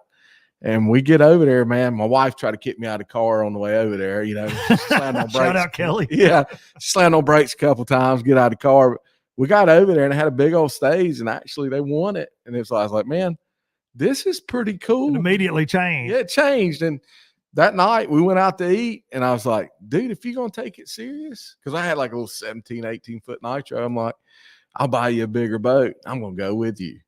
So he used to set me in the yard and teach me how to throw a bait caster. I'd bird nest one, he'd hand me another one, you know. That's all. And so it's pretty neat. And I like the sport. It's a bunch of good people. You know, I'm glad we got into Well, and it. that's kind of like Woods to Water. When you guys started the rep group and you told me you're getting into it, that's the whole idea behind it. You're like, you saw a need Yeah. to really be more jobs in it, Yeah. because you know a lot of pros. You've been good friends like a Jacob Poroznik for a Yeah. lot of years, and so many other guys for the Carolinas, but you kind of saw a need. And then even for your own son, you're like, hey, maybe making a living with a rod and reel is not the most viable option all Right. the time. We see it a lot. And Yeah. so let's create a platform where we can do that. And now he's selling fishing tackle when he's not a tournament. It's pretty dang cool, man. It's pretty cool, man. It's awesome. He's doing well. And I like being around it. You know, it's a good group of people. It's a good purpose outdoors. You know what I mean? No Can't doubt beat about it. it. Now look at this. We got 255,000 people right now. Yeah. Right here, a comment. I did not mention this earlier, and I meant to. Yeah, shout out to Dustin Connell. He's a new daddy. Speaking of being a daddy, him and his wife Victoria welcomed their new baby boy, and then he had to go. Somebody said Todd had an edible. He did not. He did not have an edible. No edibles tonight. Poor Todd didn't get a word in. Y'all are something tonight. All right, we fixing it. We may go have an edible. I don't know what we're fixing to do. Right now, Mike Corpushley just texted me. Shout out Mike Corpushley. He's Our good, buddy dude. Mike. Mike's a good one. If you need a Lowrance depth finder, go see Mike Corpushley. I'm going to post his number right now. Yeah, post it on there. Get everybody calling. If you have any trouble, call Mike. Call Mikey. Appreciate y'all. It's been a crazy last couple weeks with all the Watson insanity. Appreciate y'all tuning in, man. Each and every week. I'm gonna take you out with some Biloxi Blues. Appreciate y'all letting us just cut up and have fun tonight. Sometimes you got to have a not so serious podcast. Yeah. Last week was just serious. That was awesome. It was awesome. It was It was awesome. pretty damn serious. I'm gonna take y'all with Biloxi Blues, and we'll see y'all next week. From Jackson Town to Tupelo, I never could make it last. Spanish moss, a Civil War ghost, well, I'm gonna leave them in the past. Any direction, Lord, I'll be fine. It don't matter, east or west. North, south, wherever the wind blows, I'm leaving those burdens at rest. This highway, it does not know my name.